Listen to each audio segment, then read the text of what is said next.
एक ऊंची पहाड़ी पर जहां से पूरी घाटी का नजारा दिखता था, एक अकेला घर खड़ा था। यह घर, जो दूर दूर तक फैले हरे भरे खेतों के बीच स्थित था, मीलों तक दूर दूर तक बस यही एक घर था। इस घर में लेंचो नाम का एक किसान अपनी बीवी और बच्चों के साथ रहता था। लेंचो की जिंदगी उसकी जमीन की तरह आसमान के भरोसे थी। हर दिन वह अपने खेतों में मेहनत करता और आसमान की तरफ देखता। इस साल खेत हरे भरे थे, मक्के के पौधे लंबे और घने थे, अच्छी फसल का वादा करते हुए।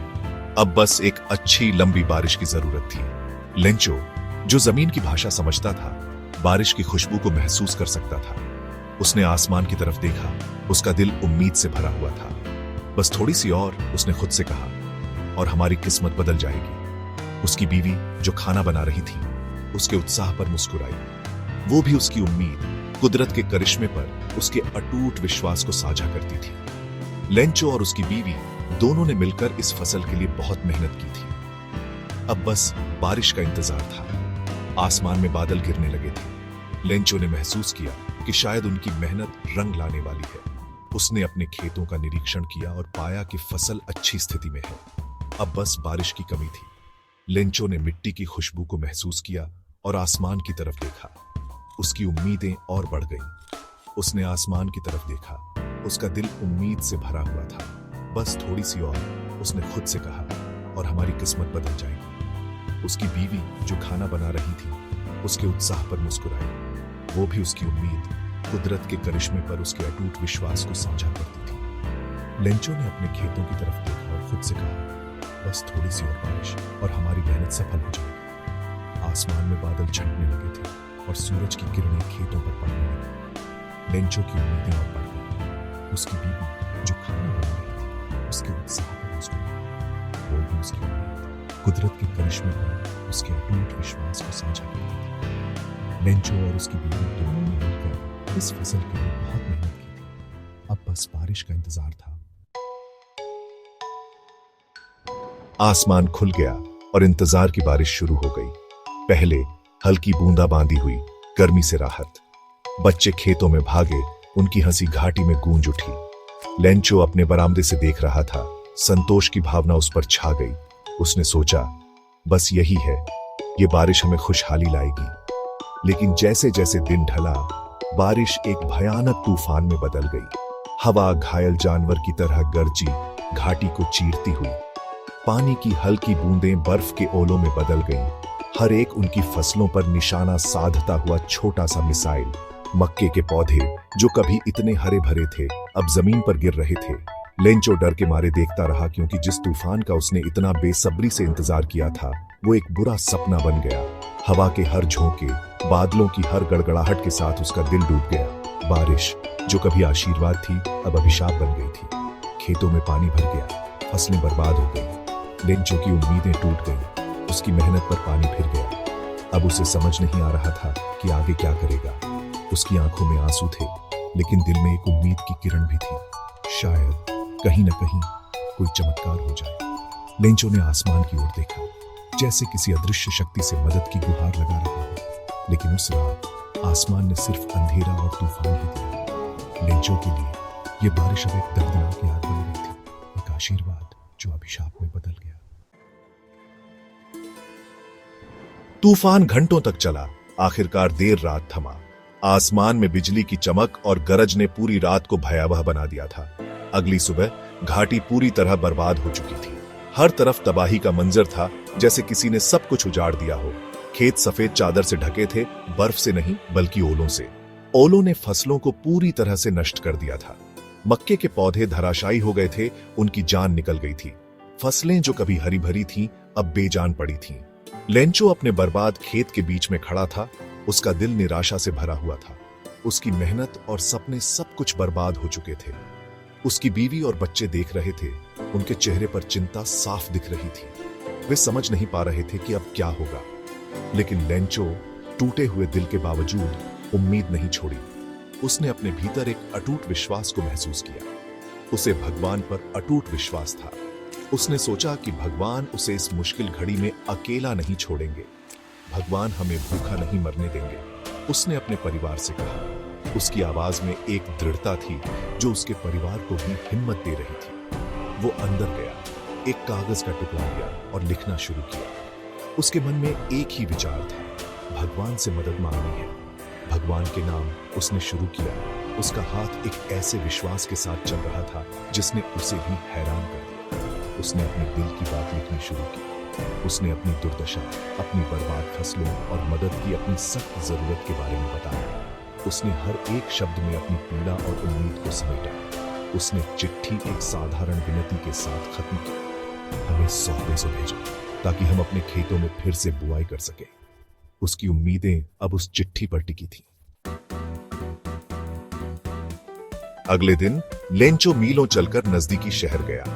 उसके दिमाग में सिर्फ एक ही जगह थी, डाकघर। एक मकसद के साथ उसने चिट्ठी, जिस पर सिर्फ भगवान के नाम लिखा था, डाक पेटी में डाल दी। डाकिया दिन की डाक इकट्ठा करते हुए इस अजीब चिट्ठी पर ठोकर मार गया। उत्सुक होकर वह इसे वापस डाकघर ले गया और पोस्टमास्टर को दिखाया। पोस्टमास्टर, एक हंसमुख आदमी, जोर से हंस पड़ा। भगवान के नाम, उसने कहा।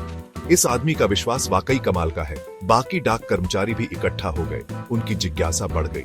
उन्होंने पहले कभी भगवान के नाम कोई चिट्ठी नहीं देखी थी। सादे लेकिन नेक इरादे से लिखी गई चिट्ठी ने पोस्टमास्टर के दिल को छू लिया।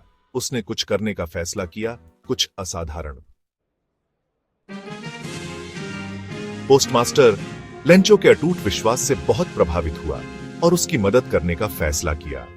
उसने अपने कर्मचारियों को बुलाया, किसान की चिट्ठी की कहानी सुनाई। हम पहाड़ तो नहीं हिला सकते, उसने कहा, लेकिन इस आदमी की मदद जरूर कर सकते हैं। डाक कर्मचारी अपने बॉस की दया से प्रेरित होकर तुरंत तैयार हो गए। उन्होंने अपनी जेबों से जो भी पैसा बचा सकते थे निकाला। पोस्टमास्टर लेंचो का विश्वास टूटने नहीं देना चाहता था। उसने अपनी तनख्वाह का एक बड़ा हिस्सा भी दिया। उसने ध्यान से इकट्ठा किए गए पैसे को एक लिफाफे में रखा। उस पर लेंचो का पता लिखा और बस इतना लिखा, भगवान की तरफ से। फिर उसने लिफाफा अपने सबसे भरोसेमंद डाकिये को दिया। उसे निर्देश दिया कि वह इसे खुद लेंचो को दे। कुछ दिनों बाद लेंचो चिंता से भरा हुआ लेकिन आंखों में उम्मीद की झलक लिए फिर से शहर की ओर चल पड़ा। वो सीधा डाकघर गया। उसकी निगाह डाक पेटियों पर टिकी थी। डाकिया उसे तुरंत पहचान गया और एक गर्म मुस्कान के साथ उसका स्वागत किया। लेंचो, उसने कहा, और उसे एक चिट्ठी दी। मुझे लगता है ये तुम्हारे लिए है। लेंचो की आंखें चौड़ी हो गईं जब उसने भेजने वाले का पता देखा। भगवान, उसका दिल जोर से धड़का। चमत्कार, उसने फुसफुसाते हुए लिफाफे को अपनी छाती से लगा लिया। उसे अपनी आंखों पर यकीन नहीं हो रहा था। भगवान ने उसकी प्रार्थना सुन ली थी। वो खुशखबरी अपने परिवार को बताने के लिए घर वापस भागा। डाकिया उसे जाते हुए देखता रहा। उसके दिल में संतोष की भावना थी। लेंचो अपनी खुशी को रोक न पाया, लिफाफा लहराते हुए घर में घुस गया। उन्होंने हमारी प्रार्थना सुन ली, उसने कहा। उसकी आवाज भावुक थी। उसकी पत्नी, राहत के आंसू उसकी आंखों में थे, कांपते हाथों से लिफाफा लिया। उन्होंने अपने बच्चों को इकट्ठा किया। उनके दिल उम्मीद और अविश्वास से भरे हुए थे। लेंचो ने ध्यान से लिफाफा खोला और उसमें से पैसों के नोट निकाले। उसने गिनना शुरू किया। उसकी भौहें एकाग्रता में सिकुड़ी हुई। उसने 1 बार, 2 बार, 3 बार गिना। हर बार कुल मिलाकर 70 पैसों ही निकले। लेंचो का चेहरा उतर गया। उसने भगवान से 100 पैसों मांगे थे, 70 नहीं। बाकी 30 पैसों कहां थे? गुस्से की लहर लेंचो पर छा गई। भगवान, जिसे वो अचूक मानता था, ऐसी गलती कैसे कर सकते हैं? वो इधर उधर टहलता रहा। उसका दिमाग दौड़ रहा था। फिर उसे ख्याल आया, डाकघर। उन्होंने बाकी के 30 पैसों चुरा लिए होंगे। यही एकमात्र तार्किक व्याख्या थी। गुस्से से भरकर लेंचो ने एक और कागज का टुकड़ा लिया और दूसरी चिट्ठी लिखना शुरू किया। भगवान के नाम, उसने लिखा। उसका हाथ गुस्से से कांप रहा था। मुझे आपकी चिट्ठी मिली और मैं आपकी मदद के लिए आभारी हूं। हालांकि आपने केवल 70 पैसों भेजे, जबकि मैंने 100 मांगे थे। मुझे यकीन है कि डाकघर के लोगों ने बाकी पैसे चुरा लिए हैं। कृपया बाकी रकम सीधे भेजें, क्योंकि मुझे उन बदमाशों पर भरोसा नहीं है। लेंचो, भगवान में उसका विश्वास अटूट था, लेकिन इंसानियत पर उसका भरोसा थोड़ा कम हो गया था। अगले ही दिन वो वापस शहर चला गया। वो डाकघर पहुंचा। उसका जबड़ा दृढ़ निश्चय से जकड़ा हुआ था। और उसने चिट्ठी डाक पेटी में डाल दी। फिर वो मुड़ा और चला गया। डाकिया और पोस्टमास्टर को, जिन्होंने पूरा दृश्य देखा था, मनोरंजन और अविश्वास के मिश्रण से अवाक छोड़कर। और इस तरह भगवान में लेंचो का विश्वास पहले जैसा ही मजबूत बना रहा, भले ही वो मानता था कि धरती पर सर्वशक्तिमान के दूत बदमाशों का झुंड है। उसने धैर्यपूर्वक भगवान के जवाब का इंतजार किया। दैवीय न्याय में उसका विश्वास अटूट था। हालांकि पोस्टमास्टर खुद को लेंचो की दूसरी चिट्ठी खोलने के लिए नहीं ला सका। उसने फैसला किया कि इसे भगवान खुद ही संभालेंगे।